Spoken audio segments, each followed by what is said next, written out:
আমাৰ আগবাঢ়িছোঁ।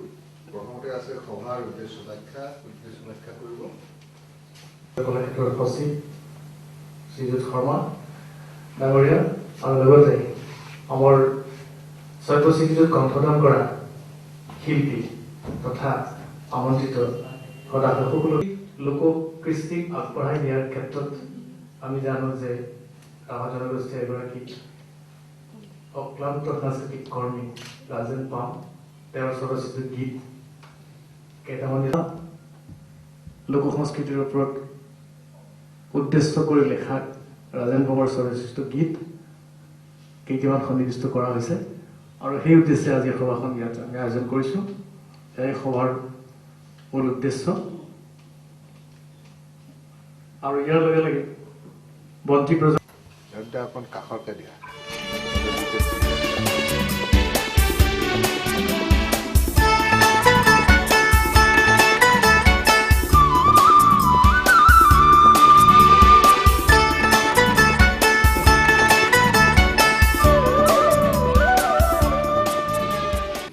এইবাৰ আছে আমাৰ চিনাকি পৰ্ব আৰু আদৰণি তথা সম্বৰ্ধনা। মই সকলোক অনুৰোধ কৰিলোঁ যাতে এই চিনাকি পৰ্ব আৰু আদৰণি সম্বৰ্ধনাখিনি তেওঁ আগবঢ়ায়। অসমৰ এগৰাকী বিশিষ্ট গীতিকাৰ সুৰকাৰ হিচাপে জনপ্ৰিয়তা লাভ কৰা এই মহান এগৰাকী ব্যক্তিক আমি উদ্দেশ্য হিচাপে পাইছোঁ। আগৰ পৰা পাৰিব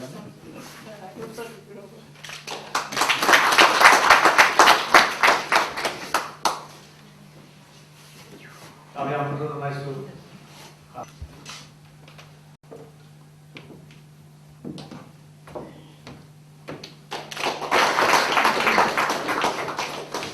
শ্ৰীমন্ত শংকৰদেৱ কলাক্ষেত্ৰ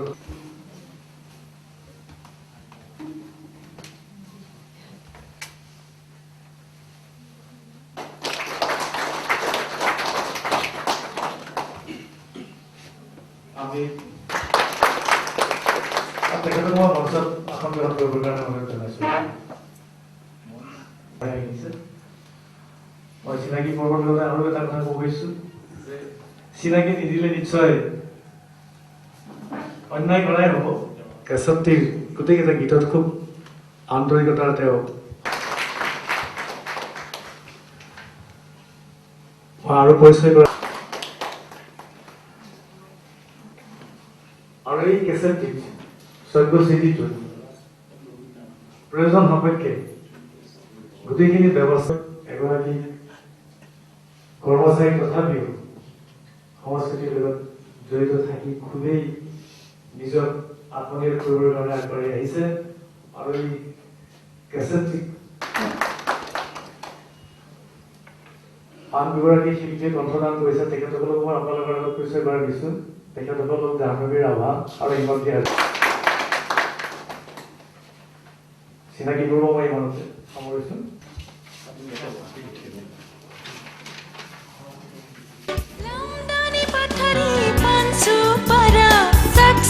चिठवे पारताना पारताना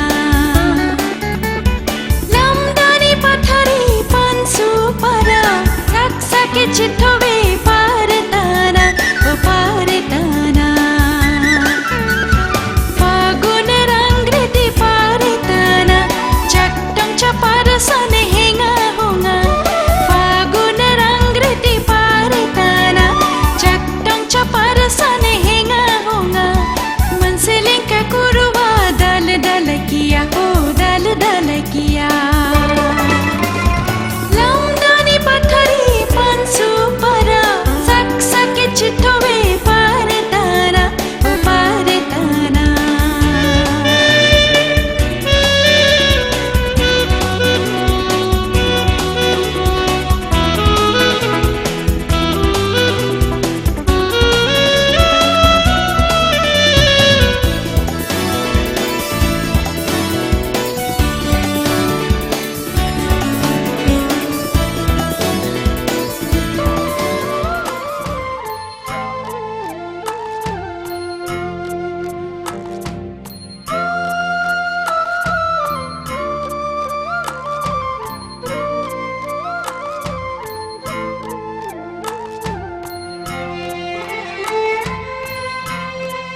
সৰু ডাঙৰ যত পক্ষী গাছৰ নেৰে ডাল হাই হাই গাছৰ নেৰে ডাল পৰে পাই ভাগে ভাগে আমাক নাপাই ভাল হাই হাই আমাক নাপাই ভাল দূৰৰ পৰা দেখা পালুং লিটু খাৰিয়া গাই হাই হাই লিটু খাৰিয়া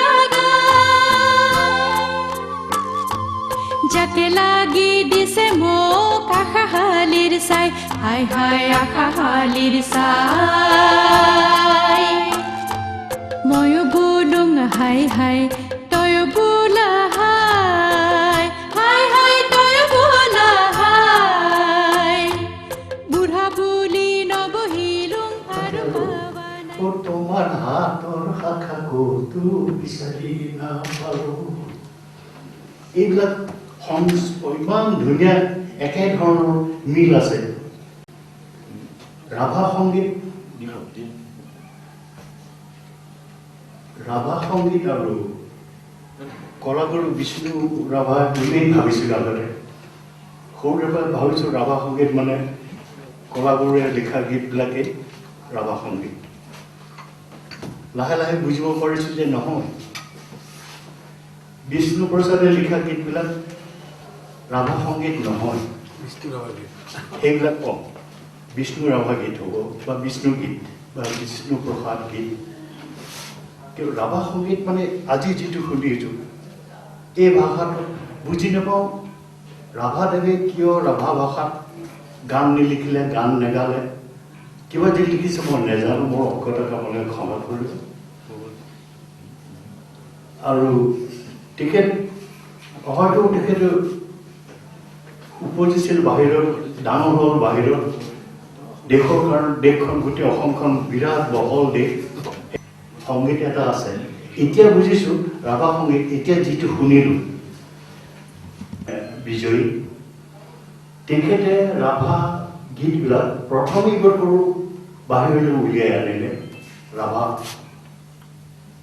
কছাৰী আদি 12 কোটি খেলদলৰ নিজস্ব গীত আৰু সম্পদ আছে এই ইমান নিজস্ব সম্পদ আছে আৰু আমি অসমত মই অৱশ্যে অসমত থাকি গম নাপাইছিলোঁ আমি যে ইমান ধনী এতিয়া আমি শুনিবলৈ পাইছোঁ এই ভাষা শুনি ভাল পাইছোঁ কিন্তু এতিয়া মই এওঁক কম উঠি অহা ল'ৰাবিলাকে এতিয়া ৰাভা ভাষাত এওঁ আৰু বাকী গোটেইখিনি আছে নে বাৰে আমাৰ ইমানখিনি মানুহ আছোঁ মানুহে কয় যে বাঁহডাল ভাগি গ'লে তাক জোৰা দিব নোৱাৰে কিন্তু সেইটো কথা নহয় ৰাজনীতিত সোমাব নাই নিবিচাৰোঁ মই খালি গীত মাতৰ কথাকে ক'ব খুজিছোঁ আমাৰ নিজৰ নিজৰ বাদ্যযন্ত্ৰ আছে প্ৰত্যেক জেগাতে আছে কলাক্ষেত্ৰই যিখিনি লৈছে কাম শুনি ভাল পালোঁ দেখিছোঁ আমাৰ তেখেতসকল 1940 চনৰ প্ৰথম আকাশত উৰা এৰোপ্লেন দেখিছিলোঁ সেইবিলাক বস্তু তেখেতসকলে গোটাইছে আমাৰ আগতে আমাৰ দেউতাহঁতে কি কৰিছিল সেইবিলাক হয়তো হিষ্ট্ৰীত নাইকিয়া হৈ গৈছিলে এতিয়া তেওঁলোকৰ যিটো উদ্দেশ্য দেখিছোঁ সঁচাকৈ ভাল লাগিল অতি প্ৰশংসনীয় অতি মহৎ কাম কৰিছে তেখেতসকলে কলাক্ষেত্ৰৰ জীৱন উন্নতি হওক আৰু ৰাভা ভাষাৰ বিকল ৰাভা জাতিয়েই নহয় বাকী সকলো যিমানখিনি জাতিৰ নাম ক'লোঁ মই সকলোৱে নিজৰ বাদ্য উঠি আহক আপোনালোকক উদগনি দিবলৈ মানুহ আছে কলাক্ষেত্ৰ আছে অসমীয়া ৰাইজ আছে অসমীয়া শিল্পীসকল আছে আপোনালোক উঠি আহক যাৰ য'ত টেলেণ্ট আছে প্ৰতিভা যাৰ যিসকলৰ উপজাতি জাতিৰ কথা ক'লোঁ তেখেতসকলো কিৰাত কাৰ্বি কুকি নগা মিৰি মিচিমি বড়ো চুতীয়া ডিমাচা ৰাভা কছাৰী আদি সকলোৱে যেন আমি নাজানো মই নাজানো বিশেষকৈ কাৰণ অসমৰ পৰা মই বহুত বছৰ বাহিৰত থাকিলোঁ এতিয়া অসমে বহুত উন্নতি কৰিলে কিন্তু এতিয়া সেই বিষয়ে নকওঁ আৰু বিশেষ ক'বলৈ আজি নাই মোৰ হৈ পেলাই আমাৰ লক্ষ্যত উপনীত হ'ম এতিয়া কাৰ্যসূচীত আছে উপস্থিতসকলৰ চমু ভাষণ উৎকৰ প্ৰথমে চমু ভাষণ দিবলৈ অনুৰোধ কৰিলোঁ আমাৰ ভূপেন হাজৰিকা তেখেতৰ লগত মই ধৰি মই নিজকে খুব সৌভাগ্যৱান বুলি ভাবিছোঁ, কিয়নো অসমীয়া গানকেইটা গাই থকাৰ উপৰি আমাৰ নিজৰে ভাই ভনীৰ যেনেকুৱা গান আছে সেইটো কমলদাই ক'লেই আৰু এইটো সঁচা কথা। গতিকে এইখিনি তাৰে লাভাত ইত্যাদি গাবলৈ সুবিধা পোৱাটো মোৰ কাৰণে খুব অনুপ্ৰেৰণাদায়ক হৈছে। আৰু ইয়াৰ আগতেও মোৰ সৌভাগ্য যে মই জ্যোতি সংগীত এটা গাইছিলোঁ LP এখনত, জয় আৰু সময়, এইটো আজি প্ৰায় 22-23 বছৰমান আগতে গাইছিলোঁ নেকি। সেই গীতটিকেই মই ৰাভা ভাষাটো গাবলৈ মোৰ সুবিধা হৈছে ইয়াৰ আগৰ চিডিখনত, আগৰ কেছেটটো। গতিকে মই সেইটো একেটা গানেকে দুটা ভাষাত গোৱাৰ সুবিধা হৈছে। বিশেষ ক'বলৈ অভিজ্ঞতাটো মোৰ ধৰক এইখিনি হৈছে, এইখিনি সুযোগ পালোঁ আপোনালোকৰ সন্মুখত ক'বলৈ।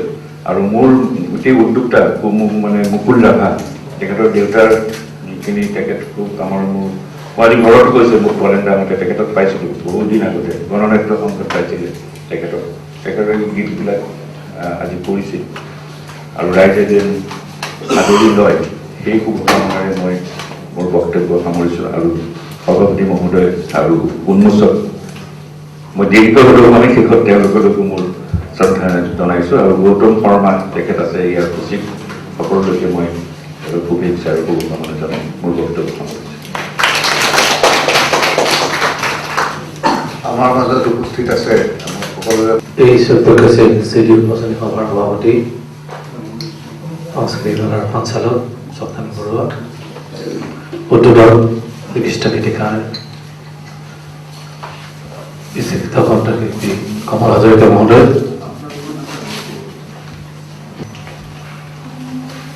মূল পৰিচালক মুকুল ৰাভা, উপস্থিত শিল্পীসকল আৰু অন্যান্য উপস্থিত সুধীবৃন্দ।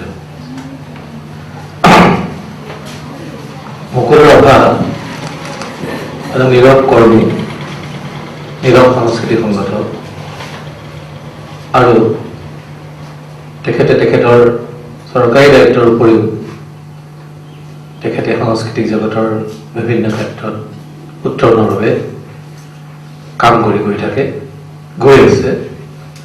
আৰু বিশেষকৈ ৰাভাসকলৰ নৃত্য গীতসমূহ উদ্ধাৰ কৰি তাক আগুৱাই নিয়াৰ ক্ষেত্ৰত তেখেতে এটা ডাঙৰ ভূমিকা লৈ আছে।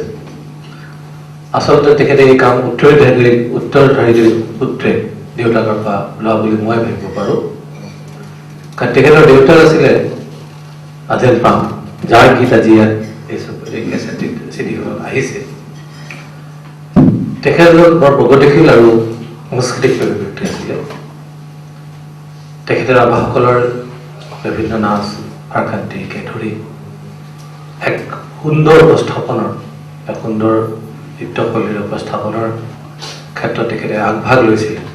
আৰু তাৰ প্ৰসাৰৰ কাৰণে দেশখনৰ বিভিন্ন প্ৰান্তলৈ তেখেতে লৈ গৈছিলে।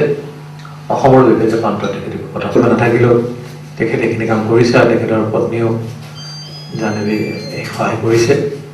আৰু এটা দুৰ্যোগকেন্দ্ৰিক সাংস্কৃতিক এটা পৰিৱেশ অসমৰ সংস্কৃতিক ক্ষেত্ৰত।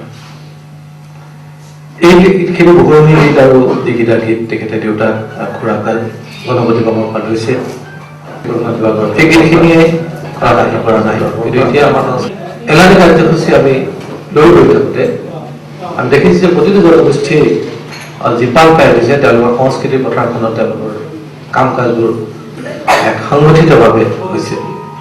লগতে আমি কলাক্ষেত্ৰৰ মাজৰ পৰা হয় একেবাৰে আমি মূল্য নোহোৱাকৈ সকলোৰে ভাবি যে মূল্য নিদিয়াকৈ কৰিলে কোনো তাৰ মূল্য নাথাকে। খুব খেয়াল খুচি মতে মানুহে কিছুমান কাম কৰে, কিন্তু এটা মূল্য যেতিয়া নিৰ্ধাৰণ কৰা হয় তেতিয়া মানুহে চিৰিয়াছনেছ লয়, কাম কৰে, তেতিয়াহে কামটো কৰে, যিহেতু পইচা দিয়ে। কিন্তু আমি ইমান সুলভ মূল্য দিছোঁ বা ইমান সহযোগিতা আগবঢ়াইছোঁ প্ৰত্যেক জনগোষ্ঠীৰ বা লোকসংগীত বা লোকগীত যাব। আৰু আজি এই গীতখিনি ভাল লাগিছে যে অনিমা চৌধুৰী, লোকনাথ গোস্বামী, ধৰণী পাম উৎসাহজনক কথা তেখেতসকলক এই ৰাভা ভাষা সংগীতৰ প্ৰতি তেখেতসকলে শ্ৰদ্ধা ৰাখি যি গীত গাইছে, এই গীতখিনিয়ে এটা ডাঙৰ তেখেতসকলৰ উৎসাহ দিব। তেওঁলোকৰ ভাষাটোক যে চবেই শ্ৰদ্ধা কৰে তেওঁলোকৰ ভাষাটোত বা তেওঁলোকৰ সংস্কৃতিক যে সকলোৰে মাজত আছে এই কথাটো তেওঁলোকৰ মানুহখিনিয়ে বুজি পাব আৰু তেওঁলোকৰ হেৰাই মই আভাস কৰিছোঁ যে অকণমান যদি এটুকুৰা কাগজত এই গীতকেইটাৰ অসমীয়া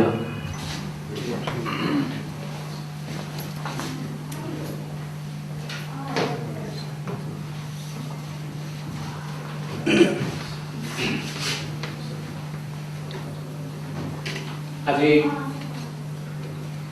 লামদানি পাঠাৰী শ্ৰদ্ধাৰ সমৰদা মৰমৰ শ্ৰদ্ধাৰ মুকুলদা আৰু লগতে ইয়াত উপস্থিত থকা অদায় ব্যক্তিসকল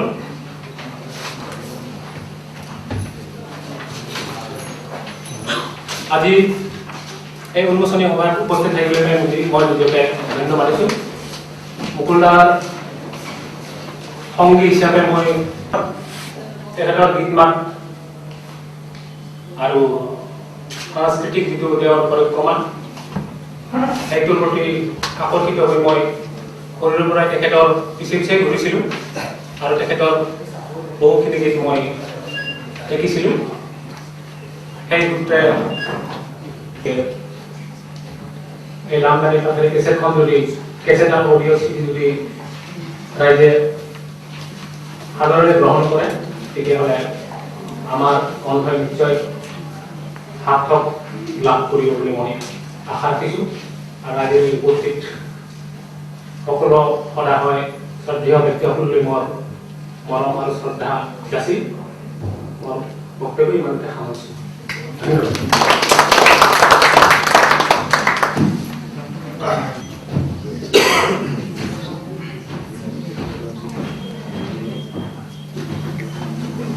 সভাখনত আজি সভাপতিত্ব কৰা পূজনীয় সভাপতিয়ে সন্মানিত ইয়ালৈ মাতি পঠিয়ালে ক'বলৈ আগবাঢ়িছোঁ অনিচ্ছাকৃত নিশ্চয় ক্ষমা কৰিব। মই যদিও লিখিব নিৰঞ্জন ৰাভা আচলতে নিৰঞ্জন পাম যেনেকৈ ধৰণী পাম বা যেনেকৈ ৰাজেন পাম মোৰ সন্মানিত মহা পাম ৰাভা কথা বাঢ়ায় বোধহয় আপুনি নিশ্চয় জানে বাঢ়ায় ইয়াত এটা তেজৰ মিল থকাৰ বাবে এটা আমাৰ বিশ্বাস সেই সূত্ৰে একে বাঢ়ায়ৰ মাজত বিবাহ নিষিদ্ধ সকলো সময়তে উৎসাহ উদ্দীপনা আৰু সহায় সহযোগ তেখেতে আমাক আগবঢ়াইছে। সেইদিনাখন সন্ধিয়াত মই ৰাজন মামাৰ লগত কথা পাতি আছিলোঁ তোমাক দি দিম তুমি লিখি দিব লাগিব হ'ব মই 1 ছেকেণ্ডৰ পলম নকৰি কৈছোঁ হ'ব আৰু সেইখন কাৰানলৰ মৌ খুৰাখুৰী কাৰানলৰ মৌ খুৰাখুৰ এইখন তেখেতে লিখি পেলাই থৈছিল সেইবিলাক যতন কৰি বাছি উলিয়াই সিঁচৰিত হৈ থকাবিলাক জমা কৰি মই হাতে লিখি দিছিলোঁ আৰু সেইখন ইতিমধ্যে প্ৰকাশ পাইছে। গতিকে আজি এইখন অহা যোৱা কৰোঁ তথাপি বেছিভাগ মেঘালয়ত জড়িত হৈ পৰিছোঁ আৰু এইখন চিঠি পঢ়াৰ পাছত মই আহিছোঁ আহি ভাল লাগিছে বিশেষকৈ কাৰণে দূৰৈৰ মহিলা ওচৰত পোৱাগৈ হৈছে যাক মই এতিয়া ভাষাৰে ক'ব নোৱাৰিম যিখন ঠাইত কাম কৰোঁ যিহাত গাৰো আৰু ৰাভা সম্প্ৰদায়ৰ মানুহ আছে কৈ আছোঁ ৰাভা সম্প্ৰদায়ৰ কি হ'ব আৰু লামদানি পাঠাৰী বুলি লগে লগে মোৰ কিছুমান চিনাকি মানুহ বৰ পুৰুষ আৰু মহিলা সকলে কৈছে আমাৰ কাৰণে কৈছে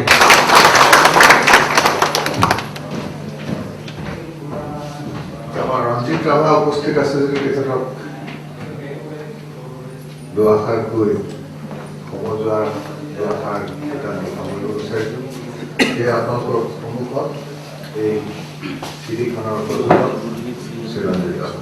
আজি এই কেছেটখন উন্মোচন কৰিবৰ কাৰণে আমি আমন্ত্ৰণ কৰি অনা মাননীয় হাজৰিকা ছাৰ আমি ভাল পাওঁ গৈ পেলাই আমি কথা পাতিলো যে আমি যদি বহুৰঙী গীতটো এনেকুৱা ধৰণে আমি মানুহৰ মাজত এটা প্ৰচাৰ কৰিব পাৰো, নিশ্চয় আদৰি ল'ব পাৰে বা আঁকোৱালি ল'ব লাগে বুলি পেলাই আমাৰ এটা মানে মনত ধাৰণা হ'ল। সেই কথাখিনি মই মুকুলদাৰ আগত এদিন প্ৰকাশ কৰিলো। প্ৰকাশ কৰাৰ লগে লগে তেখেতে খুব ভাল পালে আৰু তেখেতে ক'লে যে যদিহে মানে কিছু আৰ্থিকভাৱে মানে হেৰি পায়, অনুপ্ৰেৰণা পায় বা মোৰ পৰা সহযোগ পায়, তেতিয়াহ'লে তেখেত গোটেইখিনি কাম কৰি দিম বুলি পেলাই গা পাতি ল'লে। আৰু সেই হিচাপে তেখেতে মোৰ শিল্পীসকলৰ নামবোৰ দেখুৱালে আৰু মই ভাল পালো। যিসকল শিল্পীৰ নাম ক'লে তেওঁলোকে যথেষ্ট মানে এই ভাল শিল্পী, তেওঁলোকৰ এটা বিশেষ স্থান আছে এই সাংস্কৃতিক ক্ষেত্ৰত। গতিকে খুব মোৰ মানে ভাল লাগিলে। ঠিক তেনেকৈ আগবঢ়াবলৈ লামদানি পাথৰ কেছেটখন মানে যুগতৰ কাৰণে সদায় আজি উপস্থিত মানুহে ৰাইজ আৰু বিশেষ ক'ব নিবিচাৰো, আমাৰ এই কেছেটখন যাতে মানুহৰ মানে সমাদো লাভ কৰে সেইটোকে আশা ৰাখি সভাখন আমি দীঘলীয়া নকৰোঁ, কাৰণ ইতিমধ্যে 12:30 বাজি গৈছে। আগৰ দিনত হোৱাহেঁতেন দুপৰীয়া কল্পতৰু শুনি ভাৰতৰ সেই সময়ত আৰু বিশেষকৈ উত্তৰ পূৰ্বাঞ্চলত খুবেই সাংঘাতিক সময়, যেতিয়া চীনাৰ লগত আমি পৰাভূত হৈছিলোঁ।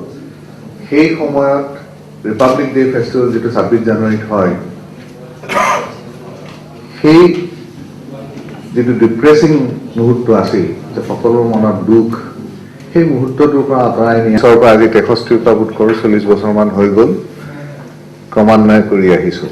কিন্তু এই আজিৰ সময়খিনিত ঠিক 63 নিচিনাই অসমৰ সামাজিক জীৱনৰ কাৰণে নাইবা ভাৰতৰ সামাজিক জীৱনৰ কাৰণে এটা সন্দিক্ষণ, চেঞ্জ অভাৰ। কাৰণ গাঁও বোলা বস্তুটো ভাৰতত আৰু 15 বছৰৰ পিছত নাইকিয়া হ'ব। আৰু 10% গ্ৰোথ ৰেটত 10 বছৰত 100% হৈ পেলাই আমি এখন উন্নতিশীল দেশ হৈ পৰিম। আৰু উন্নতিশীল দেশ হোৱাৰ লগে লগে এটা নগৰীকৰণৰ প্ৰক্ৰিয়া আৰম্ভ হ'ব। এটাকে গাঁও বোলা বস্তুটো আঁতৰাৰ লগে লগে আমাৰ যিটো জনসংস্কৃতি আছে সেইটো অন্তৰাষ্ট্ৰীয় সংস্কৃতিয়ে আমাৰ সংস্কৃতিটো গ্ৰাস কৰিব। অসম পূজা এটা আছিল বুলি নাজানিছিলোঁ। এনেকুৱা ধৰণৰ ধৰ্মীয় ভিত্তিক সংস্কৃতিবোৰ থাকি যাব। মহাৰাষ্ট্ৰত গণপতি উৎসৱ, হিন্দুস্তান তাৰমানে হিন্দী কোৱা ভাষী যিখিনি অঞ্চলত আছে সেইখিনিত হয়। শিৱৰাত্ৰি পাহাৰৰ অঞ্চলত, উত্তৰাখণ্ডত পাহাৰৰ তলে তলে, হিমাচল প্ৰদেশত, উত্তৰাখণ্ড, কাশ্মীৰ, এইখিনি গোটেইখিনি কৃষ্টিটো ধৰ্মৰ। আৰু 5 বছৰৰ পিছত অসমতে কোনোৱে ধান খেতি নকৰিব, কিয়নো সেই ধান বেচিব 5 বা 10 বছৰৰ ভিতৰত। আৰু এই পৰিৱৰ্তন অহাটো কোনো ৰখাব নোৱাৰে, কাৰণ এই অৰ্থনৈতিক কাৰণত হ'ব। আৰু অৰ্থনীতিয়ে সদায় কৃষ্টি সৃষ্টি কৰি আহিছে। এনেকুৱা ক্ষেত্ৰত আমাৰ দায়িত্ব কি, যে সাংস্কৃতিক বুৰঞ্জীৰ কাৰণে কিছুমান সমল হৈ যাব লাগিব। আৰু কিছু যাতে ভৱিষ্যতে নেপাহৰে যে এই উপত্যকা অঞ্চলটোত যেনেকৈ আজি মহেঞ্জোদাৰো হাৰাপ্পা বুলি সভ্যতা এটা আছিল, আমি বিচাৰি উলিয়াইছোঁ আৰু তাৰ ওপৰত আলোচনা কৰিছোঁ, নাইবা তাৰ সিন্ধু উপত্যকা সভ্যতাৰ ওপৰত কি কি প্ৰভাৱ পৰিছিল সেইখিনি আমি আলোচনা বিলোচনা কৰিছোঁ, নাইবা ধপাতৰ খেতিতে হওক নাইবা আলুৰ খেতিত তেওঁলোকক লৈ গৈছিলে বন্ধুৱা মজদুৰ হিচাপে। তেতিয়া তেওঁলোকে কিন্তু লগত কৃষ্টিটো লৈ গ'লেও এটা অৰ্থনৈতিকভাৱে জুৰি কৃষ্টিয়ে তেওঁলোকৰ মূল কৃষ্টিটোক চাপ মাৰি ধৰিছিল, যিটো আমাৰ ক্ষেত্ৰত আৱশ্যক ভাবি এটাকে জীৱন্ত কৃষ্টি হিচাপে কেনেকৈ আমি ৰক্ষা কৰিম প্ৰচেষ্টা। সেইটো তেওঁলোকৰ জীৱন ধাৰণৰ লগত কিন্তু কোনো সম্পৰ্ক নাই। ইকনমিক হিচাপে নাইবা দৈনন্দিন হিচাপে তেওঁলোকে কিন্তু কেলগছ কমপ্লেক্স খায়, পিঠা খোৱাৰ দৰকাৰ নাই। কিন্তু সেই এটা 365 দিনটোত 365th ডেটোত মনত পেলাই যে আমি অসমীয়া, সেইটো হৈছে ইন সিটু, মানে ঠাইতে সংস্কৃতি ৰক্ষা কৰাৰ ক্ষেত্ৰত। সেইটো এটা আমাৰ সন্মুখত দায়িত্ব, আৰু সেই দায়িত্বত পালন হ'ব এনেকুৱা ধৰণৰ। সেইটো এটা সুন্দৰ প্ৰচেষ্টা মুকুল ৰাভাৰ। ইয়াৰ আগতে জ্যোতি সংগীতক তেওঁ ৰাভালৈ লৈ গৈছিল। ৰাভা সমাজত অন্ততঃ একো নহ'লেও অৰ্থনীতি তাৰ স্পিৰিটটো নাইবা তাৰ কিখিনি বক্তব্য আছে সেই বক্তব্যখিনি জ্যোতিপ্ৰসাদৰ লৈ গৈছে আৰু যিটো বহল অসমৰ কৃষ্টি তেখেতে চিন্তা কৰিছিল সেই সম্পৰ্কে এখন জ্ঞান এটা দিছে। এতিয়া আমাৰ লব্ধ প্ৰতিষ্ঠিত শিল্পীসকলৰ আগত এটা দায়িত্ব, মানুহৰ দুজন সংখ্যক মানুহৰ কৃষ্টিৰ যিখিনি সুমধুৰতা আৰু বহল অসমীয়া সংস্কৃতিৰ লগত তেওঁলোকৰ কি অৰিহণা, যিটো আজি কমল হাজৰিকা ডাঙৰীয়াই শুনাই দিলে, এইটো কিন্তু প্ৰভাৱহে দেই। কাৰণ সেই যিটো গীত গালে সেইটো হৈছে আজাৰ বা আজিৰ দিনত শ্বপিং মলৰ কথাও শিকিলোঁ। এইখিনি সৰু সুৰাকে মই দেখিছোঁ এটা সৰু CD এখনৰ ভিতৰত, কিন্তু CDৰ নিচিনা CDখন এইখন হয়তো ৰেকৰ্ড কৰিবলৈ গ'লে প্ৰকাণ্ড ডাঙৰ বস্তু এটা হ'লহেঁতেন, তেতিয়া আমি তাৰ প্ৰভাৱ বেছিকৈ দেখা পালোহেঁতেন। কিন্তু আজিকালি হ'ল কম্পেক্ট, CDটোৰ নামেই হৈছে কম্পেক্ট ডিস্ক। গোটেইখিনি সামৰি আনিবৰ কাৰণে আৰু ইয়াৰ মনৰ কথা যিখিনি আছে সেইখিনিৰ কাৰণে এই শুভেচ্ছা জ্ঞাপন কৰিলোঁ আৰু বিশেষভাৱে ধন্যবাদ দিছোঁ অক্লান্ত সংস্কৃতিকৰ্মী মুকুল ৰাভা। তেওঁ হাইৱেৰ কাষত থাকে, কিন্তু সাংস্কৃতিক হাইৱেলে দুধনৈখন হাইৱেৰ কাষতে অসমৰ যিটো হাইৱে 4 লেন হৈ গৈ আছে, সেই 4 লেন হাইৱেলে যাতে তেওঁ আগবঢ়ালে তাৰ বাবে মই সকলোকে আন্তৰিক শলাগ যাচি মই শলাগৰ পৰাই ইমানতে সামৰিছোঁ। এতিয়া আমাৰ সভা ইমানতে সামৰণি কৰিম। ধন্যবাদ।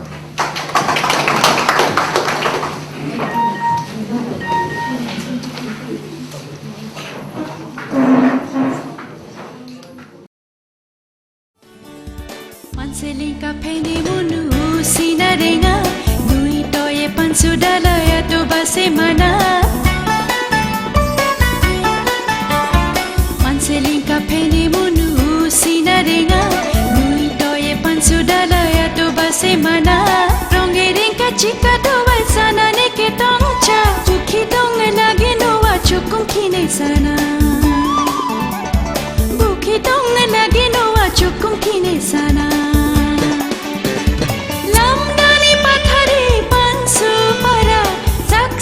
चिठवे पारताना ओ पारताना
terenga pachungri badang khama munga chito kai par top daga terenga